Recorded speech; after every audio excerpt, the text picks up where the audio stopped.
Okay, so Assalamualaikum. Ni malam ni, sekarang ni dah pun pukul 2 pagi tau. Okay, tapi tak apa, semangat yang ada ni saya tetap nak teruskan juga untuk record lecture note yang kedua untuk bab kedua core ability kita lah. Okay, so saya akan sharekan dengan kamu slide dan kita akan teruskan. Tolong fokus dan jawab kuis yang saya sertakan berdasarkan kepada lecture ni, okey?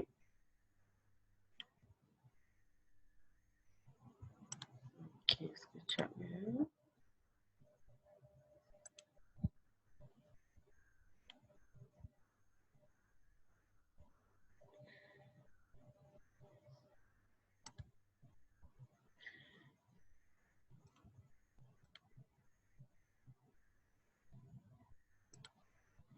Oh, sorry. Okey. So sekarang ni kita akan masuk kepada bab tingkah laku interpersonal, subtopik ataupun subbab 2.2 aplikasi kerja berpasukan. Okey.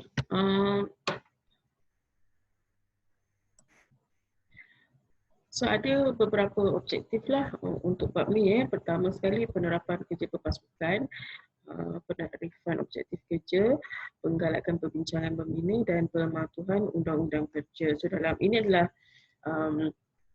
apa yang akan kita bincangkan dalam lecture kali ini. Okay. So pengenalannya, dalam kita bekerja,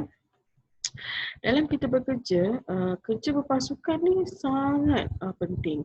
Kiralah kalau kita dalam perniagaan ke, kita dalam industri ke atau dalam apa-apa saja, as long as ianya melibatkan kerja. Memang biasa you takkan dapat lari daripada kerja berpasukan. Okey, kerja berpasukan ni adalah dia satu proses you bekerja bersama-sama dalam satu kumpulan pekerja untuk mencapai matlamat. Okey, dan biasanya of course sebab macam juga dalam lecture yang pertama tadi kan saya suruh mesti bila kita duduk dengan lecture core ability ni, saya suruh you all bayangkan kamu ni dah nak masuk dunia pekerjaan ataupun dah masuk dalam langkah pertama. Okey. So bila you bekerja, of course you akan ada tugas-tugas profesional, ada tanggungjawab yang you akan diberikan. Okey, jadi dan sebahagian besar daripada masa yang akan kamu habiskan bila kamu bekerja biasanya dalam tugas berpasukan lah. Okay, tak boleh lari lah. Memang kita bekerja, unless you punya company tu baru set up, you seorang je staff dia. Memang seorang lah kan, tapi kerja dengan company yang sedia ada, so biasanya kita takkan lari daripada bekerja secara berkumpulan. Okay, so pasukan ni bukan hanya kita kata kumpulan lah. Okey, yang mana ada kajian atas pasukan telah dijalankan menunjukkan kerja berpasukan ni melebihi apa saja yang boleh dicapai oleh individu dalam beberapa kumpulan kerja. You kerja seorang, katalah ada banyak task, kan? Tapi bila you buat seorang, orang kata pencapaian dia jauh beza dengan pencapaian yang boleh capai dengan dia bekerja secara berpasukan. Okey, biasanya dia lebih orang kata prestasi yang dicapai dalam bekerja secara berpasukan tu lebih tinggi. Okey, biasanya prestasi pasukan ni memang boleh berubah-ubah dan biasanya dia dipengaruhi oleh apa-apa yang di secara persekitaran kita lah. Ya. Kalau you boleh berinteraksi, you boleh berinteraksi dengan efisien dalam ahli kumpulan, maka banyak yang masalah boleh diselesaikan untuk mencapai objektif tugasan. Okay, bila kita orang kata boleh berinteraksi dengan baik, maksudnya kita boleh mengawal keadaan persekitaran kita ni, insya-Allah kualiti tugasan itu boleh dicapai lah. Okey. kerja berpasukan, dia bukan hanya tentang personality. Biasanya kalau you kerja berpasukan, you memang susah nak dapat ahli pasukan yang orang kata sekepala, chemistry dan sebagainya. Mesti akan ada ahli pasukan ataupun ahli dalam kumpulan you yang rangainya berbeza, personalitinya berbeza, fikirannya berbeza. Okey? Jadi dalam tugas berpasukan ni, benda-benda ni semua kita kena orang kata ada satu sikap profesionalisme supaya kita ada upaya untuk bawa pasukan kita bekerja bersama-sama. Okey? Jadi kita jangan fikir bukan sebenarnya ia bukannya tugas individu. Dia sebenarnya tugas semua orang. Once you dah diberi tugasan, maka you kena letak apa-apa sahaja yang berbeza itu sebentar ke tepi dan you fokus on apa yang you nak capai, objektif yang you nak capai dalam tugasan yang telah diberikan. Okey, jadi kalau you ada keupayaan, setiap orang boleh bekerja dengan keupayaan yang keupayaan untuk apa? Bawa ahli kumpulan tu fokus kepada objektif tugasan, insya-Allah you boleh dapat bekerja dengan baiklah dalam kumpulan tersebut. Okey, ada 5 objektif utama sasaran kerja berpasukan. Biasanya bila kita bekerja berpasukan ni, kita akan mempelajari kepentingan perbincangan dan persetujuan tentang proses-proses pasukan. Okey, memang penting dalam kita nak dalam kita nak bekerja dalam berpasukan ni mesti ada banyak perbincangan lah. Okey. Okay. Mesti ada banyak perbincangan yang akan berlaku untuk apa? Untuk mencapai persetujuan. Okey, dan proses-proses itu adalah berlaku dalam kerja berpasukan. Seterusnya kita nak mengetahui kepentingan komunikasi ahli pasukan, kita nak belajar menyediakan aktiviti, kemudian bandingkan dengan keputusan dan prestasi sebenar pasukan, kita nak memahami peranan pasukan dan hubungan antara ahli pasukan, dan kita nak mempelajari kepentingan mendokumentkan proses dan keputusan. Okey, apa dia kelebihan kita kerja berpasukan? Kalau you kerja seorang, semuanya atas bahu you lah.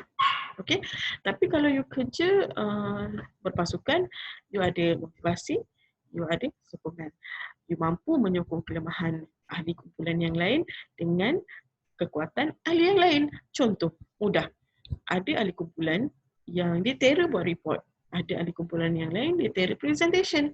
Jadi ada orang kan, setengah orang dia takut nak buat presentation kan, so ada setengah ada juga ahli kumpulan yang orang kata terror dengan analisa. So kelebihan-kelebihan yang ada dalam ahli kumpulan tu kita boleh gabungkan, jadikan satu kekuatan yang utuh lah, dan menyokong apa orang kata keperluan satu kumpulan tu.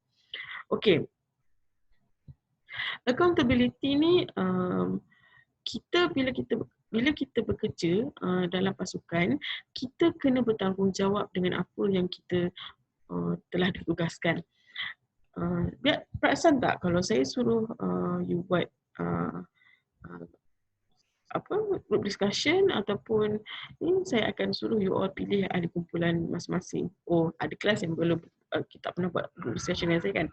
Okey, biasanya kalau group discussion saya akan minta you all pilih ahli kumpulan masing-masing. Kerana apa tahu? Kerana setiap orang dalam kumpulan itu dia bertanggungjawab untuk apa-apa saja yang mereka hasilkan. Maksud saya begini, kita tak boleh, bila kita dalam satu pasukan, kita tak boleh jadi sleeping partner, kita tak boleh jadi parasite. Kita perlu ambil tahu dan bertanggungjawab atas tugas-tugas yang telah ditugaskan kepada kita. Okey, jadi apabila kita telah dibahagikan kerja, okey, you kena bertanggungjawablah atas bahagian tersebut. Okey, kalau ada ahli kumpulan yang tak bertanggungjawab, maka tak accountability lah individu tersebut. Seterusnya kita ada boleh mendapatkan penyelesaian yang kreatif, idea-idea baru, sumbang saran yang baru. Siapa yang dilantik menjadi ketua kumpulan dalam kumpulan tugas, dia perlu sentiasa open-minded. Okay?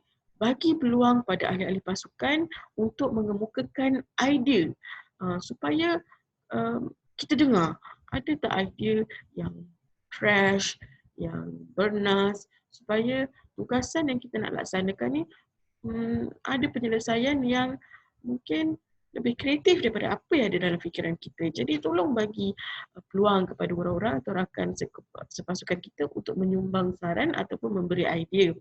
Okey. Selain itu, kelebihan kerja berpasukan ni persaingan dan pertumbuhan.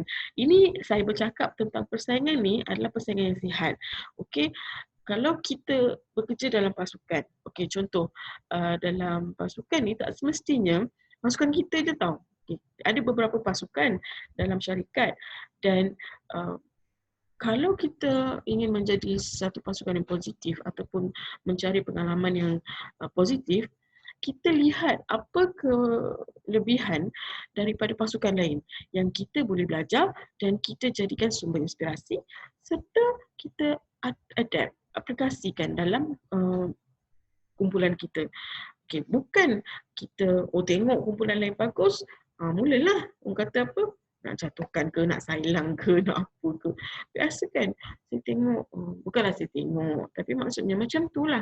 Bila kita tengok kumpulan lain lebih bagus, mulalah ada rasa hasad dengki dan sebagainya. Itu tak boleh.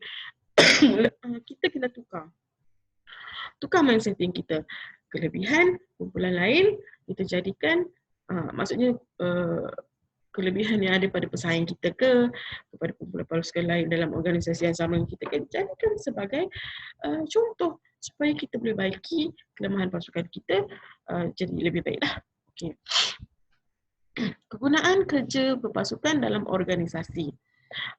Ada banyak jenis pasukan dalam organisasi ya. Pasukan penyelesaian masalah. Biasanya pasukan ni dia terdiri daripada pekerja-pekerja yang memiliki kemahiran yang dibawa bersama-sama untuk menyelesaikan isu-isu dalam struktur organisasi. Seterusnya biasa ada kumpulan kepimpinan lah, ada ketua jabatan, ada pengarah atau timbalan pengarah dan sebagainya. Kumpulan ini mempunyai tugas khusus untuk of course membangunkan objektif dan matlamat syarikat. Hala tuju ataupun ialah memilih hala tuju pemasaran yang strategik. Pasukan kendiri diberikan matlamat oleh organisasi mengikut budi bicara sendiri untuk menentukan bagaimana mencapai matlamat, dan seterusnya pasukan maya inilah terbentuk oleh syarikat-syarikat yang bergantung kepada teknologi untuk menguruskan organisasi dari jarak jauh. Ya. Maksudnya, you perlukan kemahiran kepakaran luar contoh. Tapi dia tak ada dekat syarikat you. So, you gunakan pasukan ini untuk membantu dari segi kemahiran yang mereka ada melalui teknologi lah. Okey. Seterusnya, keperluan untuk kerja berpasukan. Bila kita bekerja dalam pasukan, mestilah ada keperluannya kan? Okey. Of course, pertama, kerja dalam berpasukan ni, keperluan dia menyelesaikan masalah. Okey, masalah. Biasanya pasukan ini terdiri daripada pekerja yang memiliki pelbagai kemahiran lah. Okey, yang ni saya dah ni Okey, sorry. Okey, kegunaan kerja berpasukan. Kita teruskan je lah. Okey, manfaat pekerja. Okey, nombor 3. Maklumlah dah pukul 2. Okey, so apa dia manfaat pekerja bila bekerja dalam pasukan?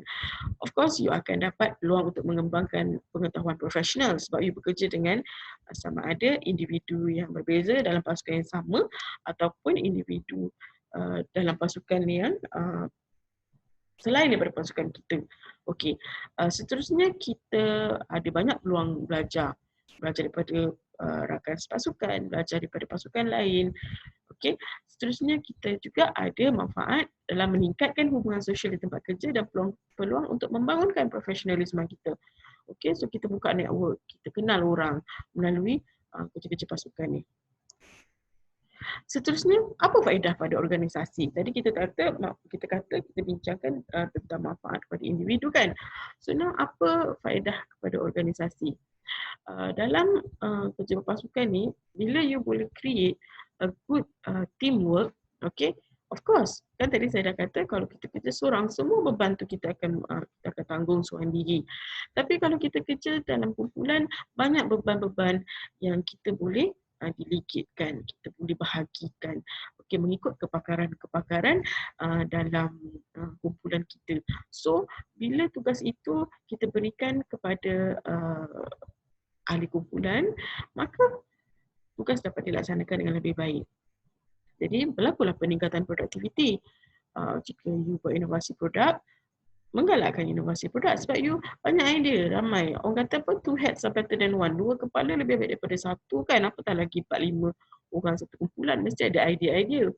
Selain daripada itu, meningkatkan semangat dan meningkatkan produktiviti again lah. Okey, selain daripada itu, dia meningkatkan hubungan sosial di tempat kerja dan peluang-peluang untuk membangunkan profesionalisme. So, kita boleh belajar. Jadi, bila staf ataupun pekerja boleh belajar daripada kumpulan yang lain dalam organisasi yang sama atau organisasi yang berbeza, maka pekerja tu juga kita kata boleh belajar kan, tadi kan kita dah bincangkan dalam slide sebelum ni. Kita boleh belajar apa kelebihan pasukan lain apa kelebihan pasukan lain untuk kita bawa kelebihan tu dalam kumpulan kita. Selain daripada itu, dapat mewujudkan pekerja yang lebih bertanggungjawab serta menggalakkan kerjasama, komitmen, motivasi, kewibawaan, accountability dalam kalangan pekerja atau ahli organisasi. Okey, apa kemahiran yang you perlu apply bila you bekerja secara berpasukan? Kemahiran-kemahiran ni sebenarnya mudah je. Okey, bila kita bekerja dalam pasukan, pertama sekali kita mestilah kena bagi ruang untuk semua orang memberikan sumbangan. Maksud dekat sini, bukan saja sumbangan dari segi tenaga, masa kan.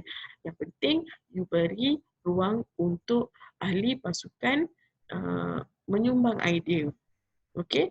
Ataupun apabila satu-satu idea itu dibentangkan, setiap orang dalam pasukan ataupun setiap ahli dalam pasukan mempunyai hak untuk mengetahui secara jelas idea yang dibawa dalam pasukan itulah tentang tugas yang diberi.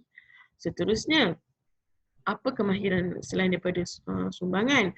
Seterusnya, of course, kita dalam kerja pasukan mesti ada ketua. Ketua tu mesti tahu menyelaras. Okey, so kenal pasti. Pertama sekali, siapa yang dilantik menjadi ketua mesti mengenal pasti peranan ketua. Kemudian merancang mesyuarat-mesyuarat dan menguruskan tarikh akhir. Setiap tugasan yang diberikan mestilah ada perbincangan, discussion. Jadi discussion tu tak bolehlah you buat di luar daripada mesyuarat. Biasanya kita bermesyuarat untuk kumpulan ni untuk mencapaikan kata putus, mencapai keputusan yang sepakat lah. Okay, dan seterusnya make sure tugasan itu dirancang dengan baik dan dapat disiapkan sebelum tarikh akhir. Kemahiran seterusnya adalah kemahiran bekerjasama. Okay, of course dalam when we talk about kerja berpasukan, dia tak boleh lari daripada kemahiran bekerjasama. Maksudnya kena tahu bagaimana untuk menilai kualiti interaksi dan perbincangan pasukan. Dalam bab yang pertama, kita dah bincangkan komunikasi dua hala. Apa kepentingan dia, macam mana kita nak pastikan komunikasi dua hala itu berlaku dengan efisien, berlaku dengan orang kata berkesan. Jadi kita kena jaga adab, kita kena jaga orang kata etika dalam komunikasi.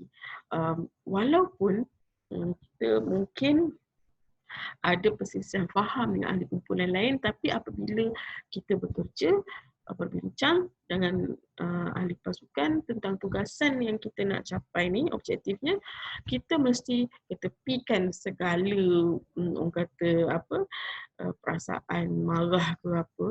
Okey, bincang secara profesional. Profesionalisme tu penting supaya bukan apa, objektif tugasan kita boleh dicapai. kita pun bila kita dapat jaga profesionalisme kita, kerja kita pun boleh deliver dengan baik, kita pun tak stres kan. Nak stres. Kalau tak jaga benda tu banyaklah kita stres, kerja tak siap, gaduh lagi, banyak stres. So kalau boleh bila ada tugasan dalam pasukan ni, kalau ada individu dalam pasukan yang you kata macam ada masalah ke apa ke, be professional. You have to be professional. You have to learn how to be professional, learn how to cooperate. Yeah. Okay. Matlamat kerja dan sasaran. Bila kerja dalam kumpulan, semua ahli kumpulan kena tahu matlamat kerja dan apakah sasaran yang nak dicapai. Okay. Kenapa kita nak kena tetapkan sasaran? Of course lah, kita nak ukur sama ada tugasan kita tu tadi memuaskan ataupun tidak. Okey. Dan kalau kita capai sasaran, ia menggalakkan rasa pemilikan, sense of belonging dalam kalangan pekerja. Maksudnya ada setengah company kan dia bayar bonus ke apa berdasarkan kepada pencapaian. So kalau you boleh tetapkan sasaran sekian-sekian, contoh sale, bulan ni nak buat berapa, so you dapat bonus macam ni. So kalau you dapat capai, mesti you akan rasa gembira kan. Okay, dan sasaran untuk waktu yang ada ni akan you boleh, maksudnya bila you ada sasaran, you boleh capai. So untuk next punya sasaran, you dah boleh rancang. Untuk next year ke next month punya planning, kita dah boleh rancang. Kalau macam ni, kita punya rancangan kita nak capai contoh 100,000 keuntungan tahun pertama, you boleh capai, in fact lebih lagi. So tahun akan datang you dah boleh tingkatkan sikit sasaran you. Sebab apa? You dah tahu cara kerja, ahli pasukan pun dah kenal each other, dah boleh bekerja dengan baik. So gerak kerja tu you dah pun mahir. So apa lagi kan? Tingkatkanlah sasaran. So inilah perlunya adanya matlamat kerja dan sasaran. Bila semua faham cara kerja, semua faham sasaran, bekerja mengikut apa yang telah dirancangkan dengan baik, maka akan mencapailah objektif tugasan. Okey. Konsep kerja berpasukan ada beberapa lah. Pertama sekali, mesti khusus. Okey, spesifik. Maksud dia, kalau you nak you nak tetapkan sasaran ataupun you nak tetapkan pencapaian, you kena spesifik. You tak boleh kata, okey, tahun ni kita nak syarikat kita berkembang dengan maju. Macam mana berkembang dengan maju? Setengah orang dia tak faham, bukan tak faham, dia akan macam mana nak tahu maju ke tak kan? Okey, so tetapkan sasaran yang spesifik. Saya nak tahun ini keuntungan kita mestilah meningkat 20% daripada tahun lepas. See, spesifik. So kalau tahun lepas 1 juta keuntungan, 20% berapa? Itu dia. Maksudnya staff akan fahamlah, maksudnya sasaran dia 20% daripada keuntungan tahun lepas. Boleh diukur tak? Of course lah boleh diukur kan. Jadi bila kita nak tetapkan matlamat tu mesti boleh diukur. Jangan kita, okey, saya nak kita mendapat keuntungan yang berlipat kali ganda. Berlipat kali ganda. Nak ukur macam mana tu. Ataupun you kata mesti memastikan contoh klien berpuas hati. Boleh diukur tak? Nak ukur macam mana? Tu kena ni. Kalau boleh diukur, okey. Okey, boleh dicapai tak? Okay, kalau lah tahun ni you dapat 1 juta, tiba nak 100 juta tahun depan. Logik ke? Sebegitu drastik. Kan? So at least matlamat tu boleh dicapai lah, achievable. Dan dia mestilah realistik dan dalam tempoh masa yang sesuai. Okey. Kemahiran berkomunikasi. Alright. Dalam kita bekerja secara berpasukan, kemahiran berkomunikasi adalah satu elemen yang sangat-sangat penting. Itu sebabnya aplikasi komunikasi tu diletak dalam bab 1 tau. Sebab apa? Sebab dia elemen yang penting dalam kita bekerja. Okey. Apa dia kemahiran komunikasi? Kemahiran komunikasi adalah satu kemahiran yang mana apabila kita dapat berkomunikasi dengan berkesan. Okey. dalam semua kemahiran hidup, tak kira lah dalam pekerjaan ke, dalam sosial ke, dalam apa jua kemahiran hidup yang lain. Cara yang lebih tepat untuk melihat proses komunikasi ni adalah dengan melihat unsur-unsur seperti gaya tingkah laku bukan lisan lah. Okay.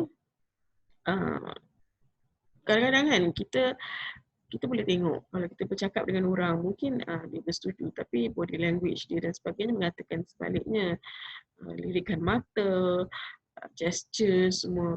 Okay, kalau orang happy dengan apa yang kita cakap, maksudnya tingkah laku bukan lisan dia, non-verbal dia, mesti akan turut sama berlaku secara positif. Okay.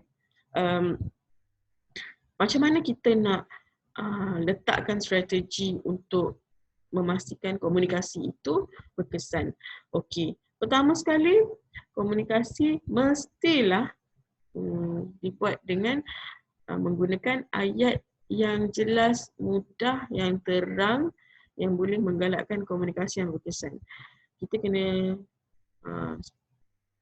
jangan kadang-kadang macam sekarang lah, nak cakap sebenarnya mudah je. Kalau kita nak cakap straight to the point, ayat yang mudah, orang mudah faham, kenal pasti siapa individu yang sedang bercakap dengan kita kan. Okey. Sebelum ni pun saya dah bagi contoh dalam bab 1. Kalau kita nak approach different client, kena kenal pasti dulu background dia. Sebab apa kalau you guna approach klien daripada corporate sector, takkan you nak bawa ayat-ayat simple, ayat-ayat yang tak matang dan sebagainya. Mesti kena guna jargon ataupun terms-terms yang sepatutnya lah kan. Jadi bina ayat yang jelas, yang terang, yang orang boleh faham dan seterusnya menggalakkan komunikasi yang berkesan. Banyak dah pun kajian ataupun model telah dibangunkan untuk memudahkan dan meringkaskan realiti kompleks proses komunikasi bagi membantu pemahaman kita.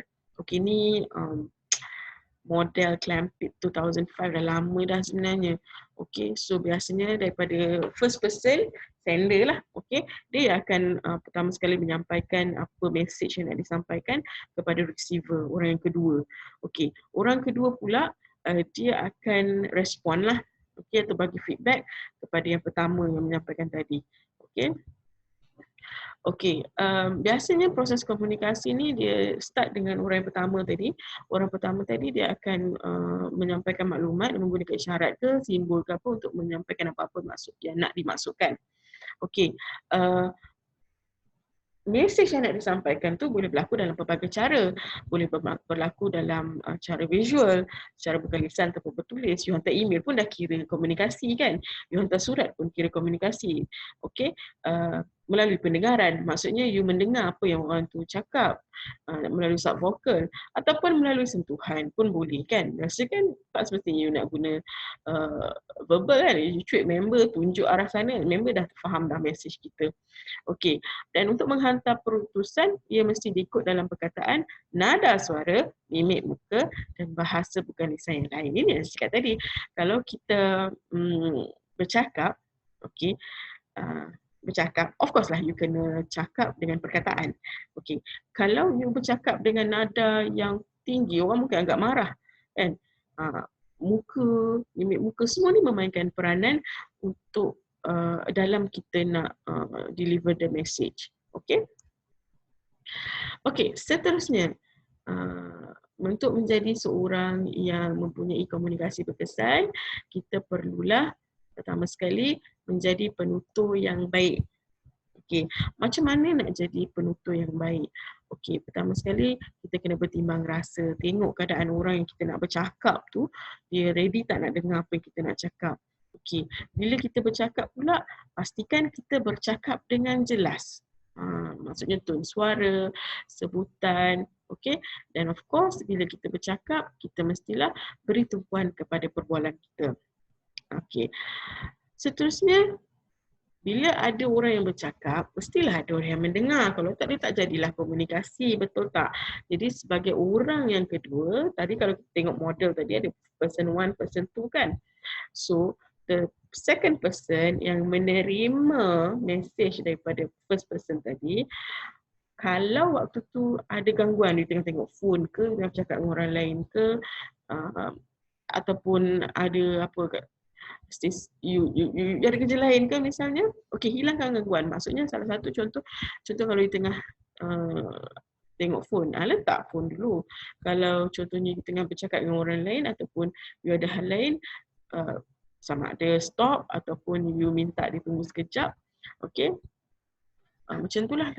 Seterusnya, you luang masa untuk mendengar. Bila orang nak menyampaikan mesej, you stop all what you tengah buat, bagilah masa untuk dengar.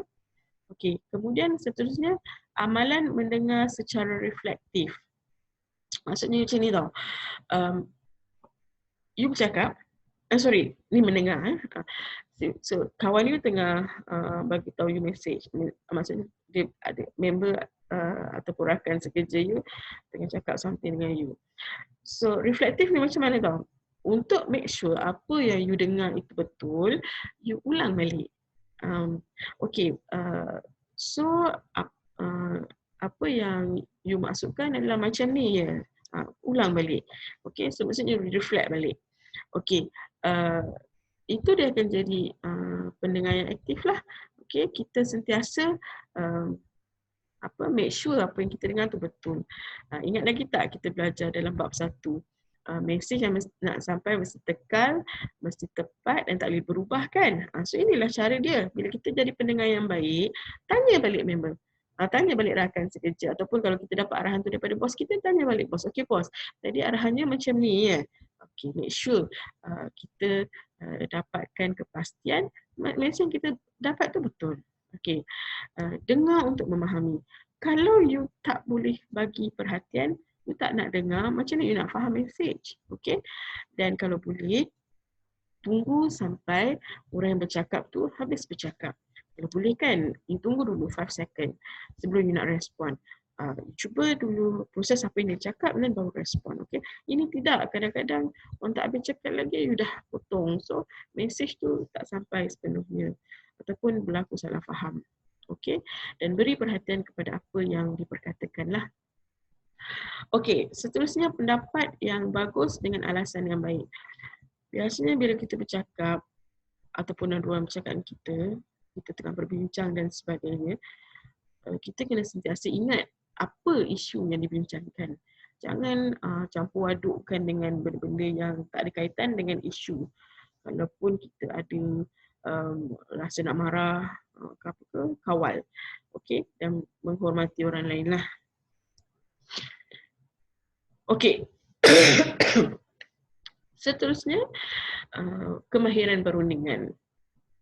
Kenapa kita perlu berunding? Kenapa kita perlu berunding? Okey, tanpa rundingan, okay, akan mungkin mengundang konflik. Konflik pula boleh membawa kepada perdebatan atau kebencian. Banyaklah yang berlaku macam ni biasanya dan menyebabkan ada pihak yang rasa tak puas hati. Kita kena faham bila kita berunding, bila kita berbincang, kita nak capai satu titik persetujuan. Okey, maksud dia titik rundingan adalah untuk mencapai perjanjian atau persetujuan tanpa menyebabkan halangan untuk berkomunikasi pada masa akan datang. Okey, ini masuk mesyuarat je, asyik nak tunjuk hero kan. Tak boleh lah kita masuk mesyuarat, kita kena faham. Kita nak capai apa? Kan? Kita nak menyelesaikan masalah ke apa ke? Jadi kita nak, kalau boleh, apa saja yang kita utarakan dalam perbincangan, dalam perundingan itu agar objektif dia nak capai satu persetujuan atau satu perjanjian. Supaya in the next meeting ke, in the next negotiation ke, in the next apa-apalah discussion ke, ianya boleh berlaku dengan komunikasi yang baik. Okey, macam mana proses rundingan ni nak berlaku? Okey, ada beberapa peringkat. Pertama, persediaan. Sebelum you masuk mesyuarat ataupun you masuk proses perundingan tersebut, you kena buat persediaan. You kena tahu apa maklumat, apa agenda, apa isu. Okey, you kena tahu beforehand. Okay. So bila you dah ada idea, you dah ada knowledge, you masuk dengan bersedia, you masuk dan berbincang. Perbincangan itu mesti fokus kepada isu yang nak dibincangkan. Dan kena ada penjelasan matlamat lah apa agenda, apa objektifnya perundingan tersebut. Okay, stick to that matlamat. Kalau you tak jelas, of course you kena tanya. Okay, nak capai apa ni? Okay, seterusnya mesti berunding ke arah hasil win-win situation. Okay, jangan kita nak menang, nak tengok orang ni kalah, tak. Kita kena pastikan bila kita kerja dalam perpasukan, kita masuk je dalam meja perundingan, okay, kita mesti make sure kita nak win-win situation. Okay, dan seterusnya bila kita dah dapat satu hasil perundingan yang orang kata memuaskan hati mana-mana pihak lah, maksudnya okey semua puas hati, ini yang kita buat, maksudnya kita wujudkan satu perjanjian, dan berdasarkan perjanjian itu maka kita akan melaksanakan mengikut tindakan yang kita dah rancang seterusnya lah. Okey, itu sahaja untuk lecture kali ni. Okey, sekejap, saya nak stop share dulu. Okey, so itu sahaja untuk lecture subtopik 2.2 ni, bekerja berpasukan ni. Okey, macam biasalah, let me refresh a little bit ya. Jadi bila you bekerja, pertamanya you kena faham, you bekerja dalam organisasi ni ada ramai orang, ada pelbagai peringkat. Okey, setiap peringkat-peringkat dalam organisasi ini mempunyai kompetensi yang berbeza. Ya, ada yang di peringkat kepimpinan. Okey, macam kita bincang tadilah. Ada yang di peringkat pelaksana. Jadi setiap orang memainkan peranan masing-masing. Dan dalam setiap peringkat tu mungkin ada satu kumpulan yang besar, ada kumpulan yang kecil. Jadi dia melibatkan more than two individuals kan. Maksudnya at least two kalau kecil lah. Jadi untuk memastikan objektif organisasi tercapai, kita mestilah faham bahawasanya kita kena belajar bekerja dalam kumpulan. Macam mana? Macam tadilah yang saya dah terangkan dalam lecture kan. Pertama, awak kena faham apa itu kerja berpasukan. Okey, bukan kita fikir kepada pasukan kita saja. Kita kena fikir dalam organisasi ada banyak pasukan. Okey, pasukan-pasukan yang ada ni sebenarnya bukan diwujudkan untuk bersaing antara satu sama lain tau. Dia sebenarnya untuk support keperluan organisasi, sebab macam saya cakap tadi lah, kompetensi berbeza-beza. Okey, kalau you tahu bidang teknikal, you fokus untuk menyelesaikan apa masalah tugasan yang berkaitan dalam yang memerlukan kemahiran. Orang yang dalam pengurusan yang melibatkan kumpulan pasukan pimpinan, pasukan ini dia perlu fikir kepada sasaran, kepada target, kepada hala tuju. Okey, dan yang lain-lain lah seperti kita tengok tadi dalam slide. Jadi kalau kita tak boleh nak orang kata macam memandai-mandai kan macam tu. Sebab masing-masing ada tugas masing-masing. Jadi kita kena faham konteks itu.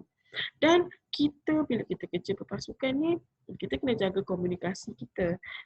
Macam saya cakap tadi lah, be professional. Kalau you ada rasa tak puas hati pada orang lain, bila berlaku keperluan untuk berbincang, berunding, dalam perundingan tu, dalam mesyuarat tu, misalnya dalam perbincangan tu, mesti profesional. Ketepikanlah segala apa yang negatif dalam diri. Okey, dan yes, you kena berkomunikasi, kena selalu apply komunikasi berkesan bila dalam pekerjaan. Okey, dan boleh tengok balik tadi apa yang kita dah bincang. Okey, so sebenarnya bekerja secara berpasukan ni satulah, kita tak boleh selfish.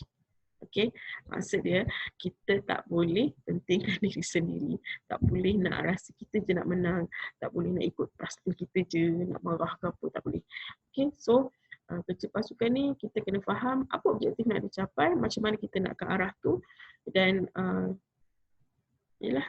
sebab kita akan bekerja bukan sehari kan, nak kerja lama, long term.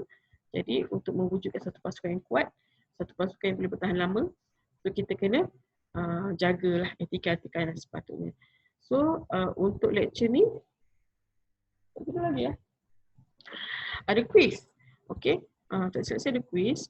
Cuba tengok dalam ni lah. Bahagian quiz tu saya dah sediakan, sama je. Kod dia sama. CA2 2/4. Okay. So itu sahaja. Selamat mendengar. Dan kalau boleh, kalau ada masalah boleh tanya dalam WhatsApp group sebab this is recorded kan. Kalau online boleh tanya teruslah dalam chat. Okay, you can always ask me in the WhatsApp group, bagi tahu lecture mana dan saya akan address permasalahan itu. Okay, so boleh rujuk juga pada lecture ni semua saya dah upload dalam Padlet ya. Okay, so have a nice day and tolong jawab quiz, hantar quiz. Saya akan ambil attendance berdasarkan kepada quiz lah. Okay. So this is you are free to listen at any time yang you free lah. Okay, bagusnya kita buat macam ni. And you boleh ulang-ulang dengar juga untuk kefahaman yang lebih. Okay, everyone, have a nice day and please stay at home and be safe. Thank you. Assalamualaikum.